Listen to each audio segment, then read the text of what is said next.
Kills. Okay, so it's been about a week since we went to cinema to see this. What did you think? Yeah, I thought it was really good. With probably the COVID delay has added to the excitement, but yeah, no, it was quite out there, wasn't it? Yeah, I got it. It was the 2018 Halloween that actually got me. Well, it was actually you who got me into watching horrors again after being off them for like a very long period.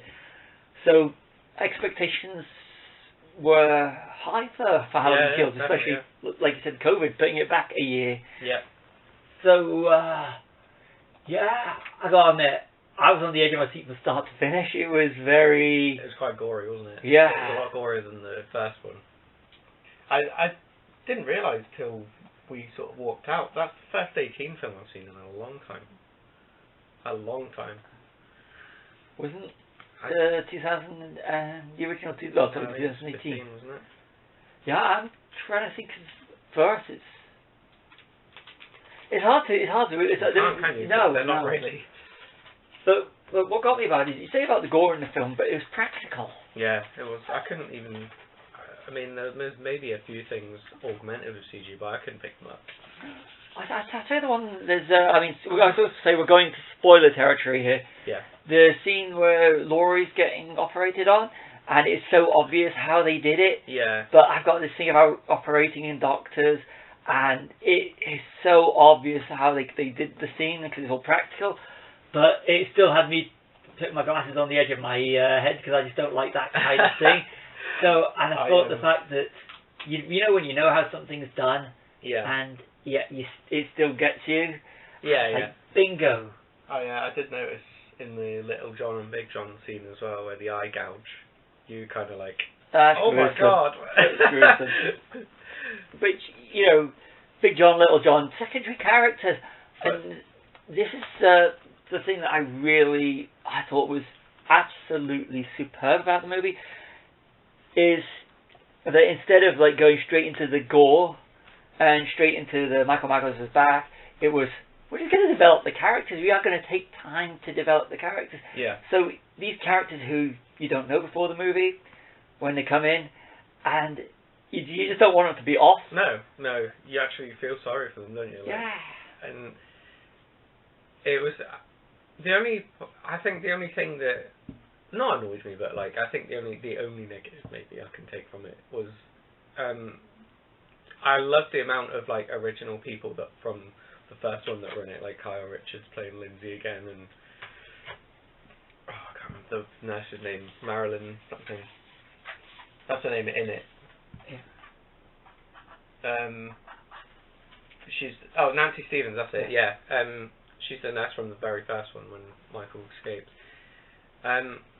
They killed them off really quickly, and I was kind of expecting like a sort of each one of the old characters would maybe have had like a standoff with Michael, like Tommy Doyle, and you don't even see Lonnie die, do you? You just see him stuck in the loft, and but no, it was cool to see them all come back, and Anthony Michael Hall played. Anthony Michael Hall, who was Doyle, didn't he? 80s, one of the Brat Pack. Yeah. And he was in The Dark Knight. Yeah, the reporter, wasn't he? And The Dead Zone was the most famous thing he was in, wasn't it? Breakfast Club. Oh, was he in the Breakfast Club? Oh, right. 100%. So this is where IMDb comes in brilliant, so we can check. Yeah, he was good. he was in Breakfast Club. It was nice. There was more stuff with Officer Hawkins. I like the flashbacks to 1978. Oh, the Loomis. Yeah. That guy is. I don't know whether that was actually him CG'd or whether that was the guy playing him, because it worked. Yeah.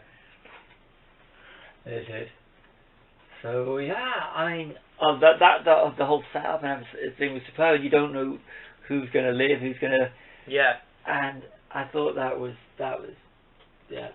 superb. But they also got like all the movements that Michael has are like perfect. Like I think is it James Jude Courtney plays him most of the time, and then I think Nick Castle probably does the shots where you see his older face, which is good because he's keeping continuity. Yeah. I mean, when he's got the mask on, you don't need to know that it's a younger guy anyway. He's too old to do it now. Yeah. But he's still menacing when he just walks, and like doesn't matter how much you run, he's gonna get you. Yeah.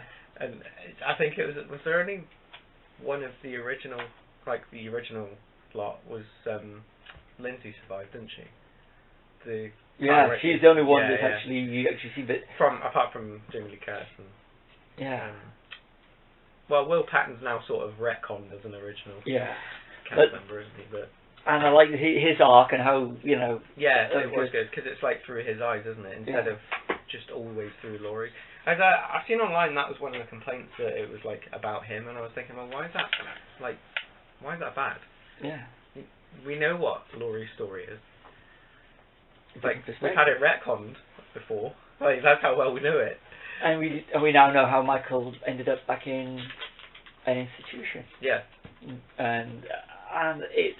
Yeah, it's like, because it's sort of like he basically, like, when he goes back to his house, he sort of basically switches off, doesn't he? Like, it was very... I don't know what to put out at the beginning, you know, when they get the fire brigade and the police there, and Michael just offs them all like that.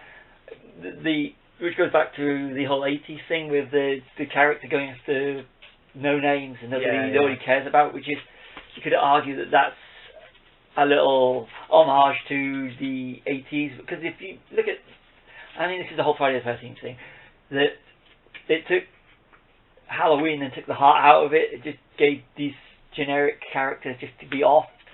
So you're more, how's the killer going to do it?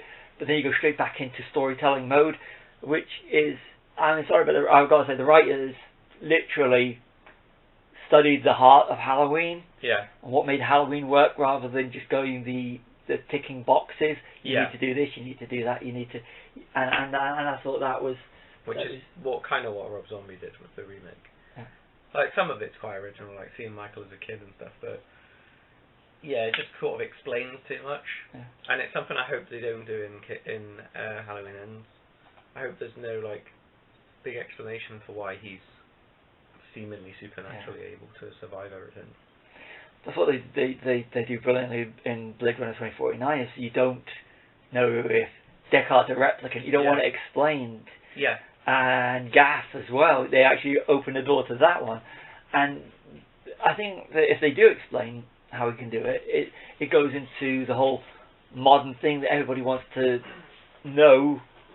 They want it all sealed up with a little bow. This is the story we're telling you. You're back to Halloween 6 territory, where it's a cult that keeps him immortal, and no, it's not. Like, and I've seen like many like explained videos already about it. Like, not watched them, but just seen them pop up, and I just think, what? Like, I mean, why do you need the ending explained to you? Did you not get it? Or did you not watch it? And if you're different, and it does. I mean, I completely agree. That's one of my biggest pet peeves, is these videos. You spend an hour talking about a film. And when you can just watch the film, make up your own mind. Exactly. So why? And it might even potentially put people off if they watch that first. Before seeing it. So I know some people do like to know the ending, and some people just want to go spoil it. So it's called the spoiler paradox. Where apparently your brain doesn't like going in blind. I like going into the cinema not knowing. I do, because it really. I miss the old days when it was just magazines. Or, you know, like review shows on telly. I know. I'm going to say I'm really not into the gruesome gore for the sake of gore, and this has been the first quote unquote real horror film, because I don't define Quiet Place as scene, but that's not really a horror. Yeah, it's like a thriller. Isn't it? But so I didn't know if I was going to go into it with blood and guts or anything. So to actually go in blind and be on the edge of my seat. And I've got Cal on one side, I've got my fiance the other. And after it was finished, I'm going to say, I could see you putting your glasses on the end of your nose, which is when you're wearing a face mask in a cinema, which is it's not the easiest thing, because I've got a trick where I can literally just flick my head and the glasses go down to if there's any gory stuff that I don't like. I am a bit of a wuss, I'll admit it. And then you've got the other side. I've got me going. I can feel the seat vibrating. You're going back like, ugh, like, but to actually have that fear and feel for the characters in a cinema in that environment was absolutely superb. It's to me what horror and what cinema can be about. It was, to go back to what we were saying, it's about character development and what did it. So that these characters, I really like the doctor and the nurse. I did as well. Yeah, I thought, you know, they're assholes to them not being assholes, and then and it wasn't just a case of the old characters being there for the sake of it and the new characters. It's the interaction where there's real connection between them all. Yeah. And the little side story with the other escaped convict. Yeah, that was kind of like, that kind of got me a little bit. Like, because you really feel sorry for that guy, don't you? Yeah. That he didn't actually do anything. And I think that's another great thing about it, that it shows you the chaos that Michael causes. Like, he is, I suppose he's like an embodiment of it, isn't he? Yeah. Like, he's the bad in everyone. But turning good people against someone just on a bit of hysteria and I thought that was fantastic, because it turns the people that you're rooting for into the villains, and only one person can see it. Yeah. And I was like, wow, and I really sort of cameo-wise lost my shit when I saw Charles Cyphers. I thought he was dead. The guy who played the Sheriff Brackett. Yeah. When they zoom in on the Brackett name tag, I was kind of like, no way, is that him? But yeah, that kind of annoyed me as well, because they sort of just killed him off right away, and he even gets his line from the original, you know, like, everyone's entitled to one good scare. Yeah. Oh, it was kind of like Force Awakens style cameos. Yeah. Where they sort of, they're still passing the torch. And I like Andy Matchak. I think she's really good as Laurie's granddaughter. Yeah. I think, like, you can tell she's basically the main character, isn't she? Oh, yeah. And the new Laurie. Yeah, essentially, yeah. And it's nice. They kind of did their own version of Halloween 2, didn't they? Because there's some of it set in a hospital, and then the idea that it's on the same night as the first one. I think that I really like that about Halloween 2. I know, like, it's not as good as the original, but it is one of my favourite sequels, if I had to choose. I just recently watched it, so it's the first time Halloween 2, and I do agree. But and the Laurie in the hospital, but it also sets up the great middle part of a trilogy. Yeah. With Halloween 18, Halloween Kills, and then Halloween Ends. So you don't need your hero to be in it. You just want to set the rest of the story up so your hero comes back for the... When you look at Empire Strikes Back, Luke spends most of his time training, doing on Dagobah away from the action, so that he becomes central to the third one. That's our One-Star Horse reference. Well, no, I actually was going to bring up that, because Ivan Kershner hits it on the head when he talks about trilogy, saying that the second one is the hardest one to do, because it's the middle part of a movement. Like, you've still got the beginning, middle, end structure of the film itself, but in terms of structure, you're in the middle, aren't you? So it's hard to...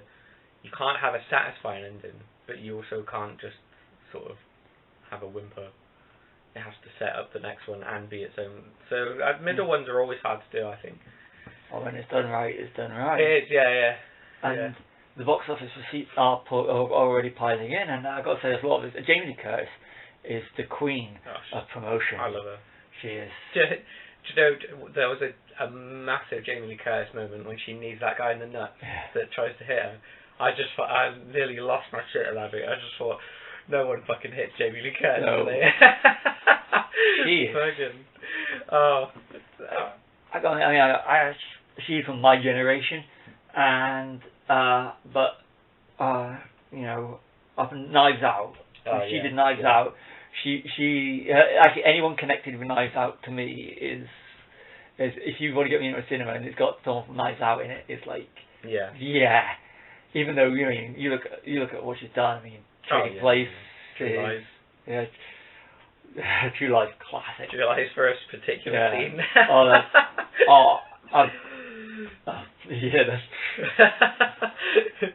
But I mean, you know. she is the original. But she is the original screen queen. Yeah, she is. Yeah. She is. Yeah. And she's a sort of John Carpenter darling, isn't she? Yeah.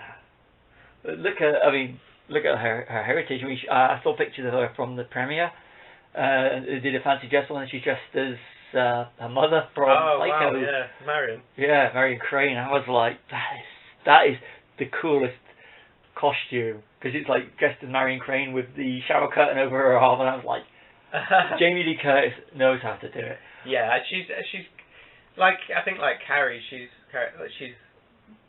the product of royalty, isn't she? Yeah. And Tony Curtis is her dad as well, isn't he? So, I mean, they were probably two of the biggest stars going at the time, weren't they? Yeah. I would say we just glossed over Judy Greer. I like Judy Greer. I like Judy Greer, yeah. Ever since Elizabethtown. Oh, well, I was going to say I always think of her in Archer. She does a voice in Archer. Elizabethtown for me. I thought I was playing the sister in it. Is she not the mum in... Not the mum, but like... Jurassic World. Yeah, Jurassic World, yeah. It's... Yeah. Ant-Man. She's the mum. Yeah, yeah. So, I like her. But, yeah. Yeah, don't get too attached to her in this one, because... spoilers. Yeah, something happens, doesn't it? I didn't see that coming. No, I didn't either. So... It just ends as well, doesn't it? Yeah. It's like, oh, wow. And she's the good character, she is, and that really got to me with that one. But yeah, I mean, it the swerves. Yeah, everything. I just had a really good time as well, and like you mentioned the bit with firefighters earlier. That was probably my favourite bit in the film. So like the fire from the end of the first one, basically they come to put it out, and obviously Michael's not dead, is he? And he comes outside, and they've all got like firefighting tools, something like axes and the saws that cut the doors down, and they're all just standing there, and you think, you ain't got like a chance, he's gonna kill you all. Oh, yeah. And he just fucking unceremoniously offs them, doesn't he? Very, very martial arts, you think about it. When you've got the one man against the whole lot, and he does it, but he's like a gruesome martial arts. He just sort of looks around, doesn't he, and he's like, yeah, you're all dead. That was like, that was gruesome. But, and I really, really like, again, when the mask comes off, it's still blurred. Yeah. You can only see like the injured eye, and like his, like it's sort of blurred, isn't it? You don't see Nick Castle. You can tell it's Nick Castle, but you don't see his face like properly full on, apart from that flashback. Yeah, and you think about blurred faces on the news report at the start, when they're in the bar. Yeah. And you see the face of the two escaped. Yeah. And you got one clear, then the other one that goes straight to blurred. And I thought, you're playing with us here. Yeah. You know, because it's like anyone who wants to see what the shape looks like, Michael Myers, you're not going to get it. No. And it's superb, and it's. Because you don't need to. No. Like that, it's not important about what he looks like. Isn't important. It's just he's just this force, isn't he? Yeah. As gruesome as it was a great night at the cinema. Good because fun. it's, horror films should be good fun. I mean, you do get ones that are like depressing and really deep, but I do like the ones where you just kind of like I'm sitting here with my popcorn and I'm having a good time, like like Resident Evil, like you can just sit back and switch off of that. But like with this, I think it was like we said earlier, it's the hype as well, like because we've been waiting for it. And it was just a genuinely good time, and it's nice to see an 18 film again for a change. Here's a little trick. Take a look at your film collection. I'm doing it right now on yours, and then have a look how much you've got. We're in UK, so it's actually so we have different. So we have PG, 12, 15, 18. Yeah. I mean, at one point there was a lot of Universal. Now with reclassification, a lot of the Universals become PGs. I mean, Disney's Universals, but if you look at like say your superhero films, which when I was growing up were PGs or 12s, eventually when the likes of Batman. Well, most Bond films are PGs as well, aren't they? Yeah. But now, if you look at them, they get reclassified to 15s and 18s and 12s. I mean, Bonds are still essentially PGs. But if you look at your superhero films, like your X-Men, there's none lower than a 12. Yeah. Which is, and horror films, a lot of them do get downgraded over time, but you need majority of them. So they can get more people in, isn't it? Like they deliberately cut it, and then they'll just put it on the DVD and say, "Oh, it's the extended version." Yeah. Stupid. It's crazy, but when you look in, you'll find there are not many 18 certificates. No, I know. I mean, I collect like all the Arrow Blu-rays, and most of them are 18s because it's all like old cult horror films. But yeah, no, I mean in a general person's collection, you're not going to have anything above a 15 usually. But you say Arrow collection, which you're talking about old school films. Yeah. So yeah. And some of them they have to fight to get the uncut version. Yeah. So. But I mean, if you're into that sort of thing, I mean, but in the cinema, it's kind of weird. You got to see something like Halloween Kills, which is an 18 certificate, but I've seen worse on TV. Oh yeah, definitely, yeah.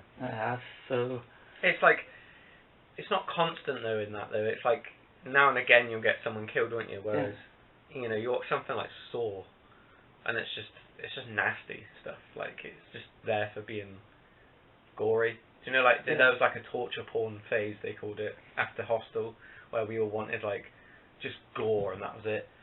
That's one of the reasons why I don't watch horror as a rule. If I think it's something that's just going to be gore for the sake of gore, because probably for another podcast, there's desensitization to cinema, but it's also gone into TV more now, where people just want to sit there just to be. Game of Thrones is really violent, isn't it? Yeah. And Walking Dead is violent as well. But I don't like if it aids the narrative, but if it's just there just so that you got people talking about it in the playground the next day, which it's a lot of the time it is, so which also goes on to another, which is for another podcast, and desensitization in modern television and cinema, and how discuss and how television has become the cinema of. Yeah, it switched around now, hasn't it? Yeah, but that's definitely for another podcast. I think television used to be like the death knell of someone's career, didn't it? I mean, like Once Upon a Time in Hollywood, where he goes on to television, and they're all like, not a good idea. Now it's a thing, isn't it? Now, television and video games. Yeah. But we've gone off. But so you know what, I'm going to give out of 5 because it just for the. It's not high art in filmmaking, but in terms of within the actual horror genre, everything, I couldn't give it anything less than a 4 out of 5. Yeah, I'd give it 4. It did what it said on the tin, didn't it? And the only gripes I had was some of the characters were killed off really quickly, but it's not enough to ruin the film for me. It's not. I'm not going to like bitch hurt about it. And the timing, 1 hour 45 minutes. It's your standard traditional, just around approximately 1.5 hour length of a horror film. So it's not gone. We're not going too heavily into plot development, and we're giving you, like you said, it's what it says on the tin, and it's.